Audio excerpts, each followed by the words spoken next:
بسم اللہ الرحمن الرحیم. ناظرین السلام علیکم. میں ہوں آپ کا میزبان صابر شاکر. وفاقی دارالحکومت اسلام آباد سے کچھ تازہ ترین اور اہم معلومات آپ کے ساتھ شیئر کرتے ہیں. پاکستان کے حالات و واقعات. پچھلے ولاگ میں نے تفصیل سے عرض کیا کہ موجودہ حکمرانوں کے جانے کا سفر شروع ہو چکا ہے اور عمران خان صاحب کی رہائی کا سفر تیزی سے جاری ہے. اور اب عمران خان صاحب نے فیصلہ کرنا ہے کہ وہ کس لمحے جیل کا دروازہ کھول کر باہر آئیں گے. یہ بات طے شدہ ہے. عمران خان صاحب نے خود فیصلہ کرنا ہے اور وہ کب فیصلہ کریں گے وہ اب ان کی اپنی ایک کیلکولیشن ہے. اس کے اکارڈنگلی وہ چلیں گے. کیونکہ کل میں نے معلوم کیا کہ ذرا جیل کے اندر کے حالات و واقعات کا جائزہ تو لیا جائے, وہاں پہ ہو کیا رہا ہے. کیونکہ 9 مئی کے مقدمات وہاں پہ چل رہے ہیں اور دوسرا مقدمہ سپریم کورٹ آف پاکستان میں بھی ہیئرنگ ہو رہی ہے, آج بھی ہوئی ہے. اس کے بارے میں آپ کو آگاہ کریں گے. پہلے تو ذرا 9 مئی کے حوالے سے آپ کو آگاہ کرتے ہیں کیونکہ مسلم لیگ نواز کہ وزیر مشیر بہت زیادہ بوٹ پالش کر رہے ہیں. 2 دن سے بہت زیادہ بوٹ پالش شروع ہو چکی ہے اور خاص طور پہ جب سے عمران خان صاحب نے آرمی چیف کو خط لکھا ہے اس کے بعد مزید اس میں تیزی آ گئی ہے اور پھر وہ ڈھنڈورا پیٹنا شروع ہو گئے. 9 مئی 9 مئی 9 مئی 9 مئی کی گردان پڑتے ہوئے نظر آ رہے ہیں.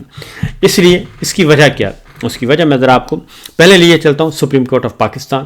اور وہاں پہ جو فوجی عدالتوں میں سویلینز کا ٹرائل چیلنج ہوا ہے, سابق چیف جسٹس جواد خواجہ صاحب, پاکستان تحریک انصاف کے چیئرمین عمران خان صاحب اور بار کونسلز, بار ایسوسیشنز سب کی سب آئی ہوئی ہیں. تقریباً کوئی 15 سے 20 درخواستیں ہیں جو اس وقت پیٹیشنز آئی ہوئی ہیں. تو کل آج بھی جو ہیئرنگ ہوئی ہے اس کے بارے میں آپ کو بتا دوں کہ 7 رکنی بینچ کر رہا ہے جی, اور تفصیل سے یہ بات ہو رہی ہے. 7 رکنی بینچ ہے, آئینی بینچ ہے اور یہ حکومت کا اپنا منتخب کردہ بینچ ہے, کسی اور نے نہیں, خود بنایا ہے انہوں نے. تو وہاں پہ جو ہیئرنگ ہو رہی ہے خواجہ احمد حسن دلائل دے رہے ہیں. جسٹس حسن اظہر رضوی صاحب نے ان سے پوچھا کہ کیا دھماکہ کرنے والے اور عام شہریوں میں کوئی فرق نہیں ہے. تو خواجہ احمد حسن نے کہا کہ میں کسی دہشت گرد یا ملزم کے دفاع میں دلائل نہیں دے رہا اور سویلینز کا کورٹ مارشل ممکن ہوتا تو 21ویں ترمیم نہ کرنا پڑتی. یہ بڑی سمپل سی بات ہے. جسٹس حسن اظہر رضوی نے کہا کہ 21ویں ترمیم میں تو کچھ جرائم آرمی ایکٹ میں شامل کیے گئے تھے. جواد خواجہ صاحب کے وکیل نے کہا, انہوں نے خواجہ حسین نے احمد حسین نے انہوں نے کہا کہ یہ اگر آرمی ایکٹ میں ترمیم سے کورٹ مارشل ممکن ہوتا تو آرمی ترمیم نہ کرنی پڑتی. یہ جو سویلینز کا کورٹ مارشل کیا جا رہا ہے یہ غلط ہے اور 21ویں ترمیم میں خاص طور پہ اجازت دی گئی تھی اور اس کے بعد وہ ختم کر دی گئی. اور انہوں نے کہا کہ اس طرح کورٹ مارشل ممکن ہے تو عدالت کو قرار دینا پڑے گا کہ 21ویں ترمیم بلا وجہ کی گئی. 21ویں ترمیم میں آرٹیکل 175 میں بھی ترمیم کی گئی. فوجی عدالتوں میں فیصلے تک ضمانت کا کوئی تصور نہیں. جسٹس حسن اظہر رضوی نے کہا کہ 15 دن میں فیصلہ ہو جائے تو ضمانت ہونا نہ ہونا کہ اس سے کیا ہوگا. خواجہ احمد حسین نے کہا کہ فوجی عدالتوں میں اپیل کسی آزاد فورم پر جاتی ہے, نہ ہی مرضی کا وکیل مقرر کیا جاتا ہے. جسٹس حسن اظہر رضوی نے کہا کہ ملزم کے حقوق ہوتے ہیں, گرفتاری سے پہلے بھی سزا کے بعد بھی. جسٹس جمال خان مندوخیل نے کہا کہ سب فیصلے ہمارے سامنے ہیں اور ہمیں پتہ ہے کہ یہ ٹھیک ہے. 21ویں ترمیم میں تو سیاسی جماعت کو باہر رکھا گیا تھا اور ہمارے سامنے صرف سوال یہ ہے کہ آرمی ایکٹ کا اطلاق کس پر ہوگا. یہ جسٹس جمال خان مندوخیل نے کہا. انہوں نے کہا کہ خدا نہ خواستہ دہشت گردی کا ایک حملہ پارلیمنٹ پہ ہو, ایک حملہ سپریم کورٹ اور ایک حملہ GHQ, تو پارلیمنٹ اور سپریم کورٹ پر حملے کا ٹرائل انسداد دہشت گردی میں چلے گا اور جبکہ جو GHQ والا ہے وہ فوجی عدالتوں میں لے جائیں گے. تو میری نظر میں تینوں حملے ایک جیسے ہی ہیں. تفریق کیوں اور کیسے کی جاتی ہے؟ خواجہ حسین نے کہا کہ قانون ٹھیک بنا ہے لیکن دیکھنا ہے کہ یہ کس پر لاگو ہوتا ہے. عدالت سے صرف گزارش ہے کہ کورٹ مارشل کا دروازہ نہ کھولیں. اگر اس اپیل کو منظور کیا جاتا ہے تو انسانی حقوق کے برخلاف ہے. جسٹس امین الدین خان نے کہا کہ ہمیں کوئی دروازہ نہیں کھول رہے, ہمارے سامنے ایک اپیل ہے, وہ سن رہے ہیں, ہم نے یہ صرف دیکھنا ہے کہ اپیل منظور کی جاتی ہے یا خارج کی جاتی ہے. لیکن میں یہ یہاں پہ عرض کروں گا کہ جناب یہ معمولی مقدمہ نہیں ہے اور یہ صرف اپیل نہیں ہے بلکہ ایک طے شدہ ایک انٹرنیشنل لاز اور انٹرنیشنل نارم جو ہیں اس کے بھی یہ برخلاف ایک کام شروع کرنے کی کوشش کی جا رہی ہے کہ سولینز کا بھی کورٹ مارشل کیا جا سکتا ہے. تو اس لیے یہ بہت ضروری ہے کہ اس پہ توجہ دی جائے. خواجہ حسین نے کہا کہ جی آرٹیکل 184(3) کا تعلق عوامی مفاد سے ہے. جسٹس محمد علی مظہر نے کہا کہ آپ اپنے دلائل محدود رکھیں، اور انہوں نے کہا کہ آپ اپنے دلائل محدود رکھیں، کیا مرکزی فیصلہ درست تھا یا نہیں، بس اس پہ رہیں. جسٹس حسن اظہر رضوی نے کہا کہ آپ نے شیخ لیاقت حسین کیس کی مثال دی تھی. اس وقت پبلک اور آرمی میں براہ راست کوئی لڑائی نہیں تھی، غالباً ایک واقعہ کراچی میں ہوا تھا جس میں ایک میجر کو اغوا کیا گیا تھا. خواجہ حسین نے کہا کہ وزارت دفاع کے وکیل نے دلائل میں کہا تھا کہ آرٹیکل 184(3) کے تحت ایک اپیل قابل سماعت ہی نہیں ہے، تو اس لیے میں کاؤنٹر آرگومنٹ دے رہا ہوں اور اس لیے مجھے منع نہ کیا جائے. وزارت دفاع کے وکیل نے کہا کہ جہاں آرٹیکل 8 کی ذیلی شق 3A اپلائی ہو وہاں درخواست قابل سماعت تھی. اگر اس کیس میں آرٹیکل 184 کی شق 3 کا اطلاق نہیں ہو سکتا تو پھر کسی اور کیس میں اطلاق ہو ہی نہیں سکتا. اور انہوں نے کہا کہ جسٹس یحییٰ آفریدی نے ہمیشہ آرٹیکل 184 کی شق 3 کے اختیار سماعت کو محتاط انداز میں استعمال کرنے کی رائے دی ہے. ملٹری کورٹ میں یحییٰ آفریدی نے بھی رائے دی ہے کہ آرٹیکل 184 کی شق 3 کے تحت براہ راست درخواست قابل سماعت تھی. اور خواجہ حسین نے کہا کہ آج بریگیڈیئر ریٹائرڈ فرخ بخت علی کیس پر بھی میں دلائل دوں گا. تو جسٹس مسرت ہلالی نے کہا کہ شکر ہے کہ آج ہمیں پورا نام تو پتہ چلا، ورنہ ہم تو FB علی کیس کے نام سے ہی جانتے تھے، اور مزے کی بات ہے مجھے بھی ابھی آج ہی پتہ چلا ہے. تو یہ بریگیڈیئر ریٹائرڈ بخت علی، جو فرخ بخت علی کا، یہ بھی ایک دلچسپ ہے. تو خواجہ حسین نے کہا کہ جو بریگیڈیئر بخت علی تھے انہوں نے کہا کہ یہ ملک کے خلاف جنگ شروع کرنے اور فوج کو بغاوت پر اکسانے کا ان پہ الزام تھا، اور انہوں نے پاکستان پیپلز پارٹی ذوالفقار علی بھٹو حکومت کا تختہ الٹنے کی سازش کی تھی. اور FB علی کا court martial major general Zia ul-Haq نے 1974 میں کیا، اور FB علی نے بھٹو کی حکومت کا تختہ الٹنے کی کوشش کی تھی.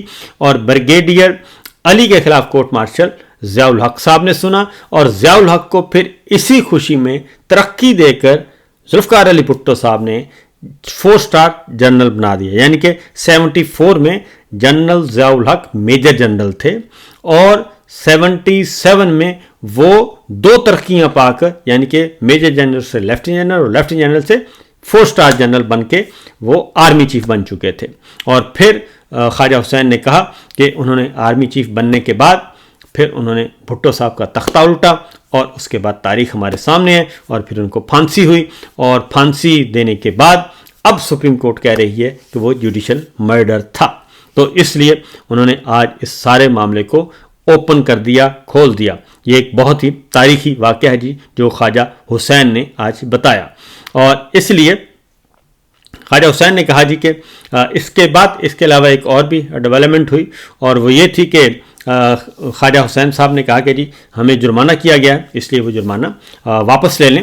اور جسٹس جواد خواجہ صاحب کو 20,000 کا جرمانہ تھا، وہ انہوں نے پھر عدالت نے پھر وہ واپس لے لیا اور آگے کیس نہیں بڑھایا. تو اس کے ساتھ ساتھ ہی ایک اور بھی معاملہ ہوا کہ جسٹس حسن اظہر رضوی نے کہا کہ یہ جب ضیاء الحق صاحب کا واقعہ سنایا تو انہوں نے کہا کہ تو کمانڈنٹ ان چیف اور ایئر چیف کو بھی اغوا کر لیا گیا تھا اس وقت. جسٹس حسن اظہر رضوی نے کہا کہ اس دور میں تو کمانڈنٹ ان چیف اور ایئر چیف کو بھی اغوا کر لیا گیا تھا.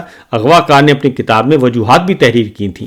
جسٹس ہلالی نے سوال کیا کہ ویسے وجوہات کیا تھیں. جسٹس حسن اظہر رضوی نے جواب میں کہا کہ اس کے لیے آپ کو کتاب پڑھنا پڑے گی. حسن اظہر رضوی کے جواب پر عدالت میں پھر کہہ کے بھی گونجتے رہے.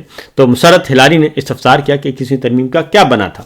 ایڈوکیٹ خواجہ حسین نے کہا کہ 21ویں ترمیم کو ملنے والی توسیع 2019 میں ختم ہو گئی. اور جسٹس مسرت ہلالی نے کہا کہ 21ویں ترمیم ختم ہونے کے بعد موجودہ کیس میں کورٹ مارشل کیسے ہو گیا. تو اس لیے خواجہ حسین نے کہا کہ 9 اور 10 مئی کے کیسز میں آفیشل سیکرٹ ایکٹ لاگو کیا گیا. جسٹس مسرت ہلالی نے کہا کہ اس ملک میں احتجاج کرنا کیا جرم ہے. خواجہ حسین نے کہا کہ احتجاج کرنا جرم نہیں، املاک کو نقصان پہنچانا جرم ہے. اہم سوال ہے کہ کورٹ مارشل نہ ہو تو کیا ملزمان آزاد ہو جائیں گے. ملزمان آزاد نہیں ہوں گے کیونکہ انسداد دہشت گردی کا قانون موجود ہے، اور اس لیے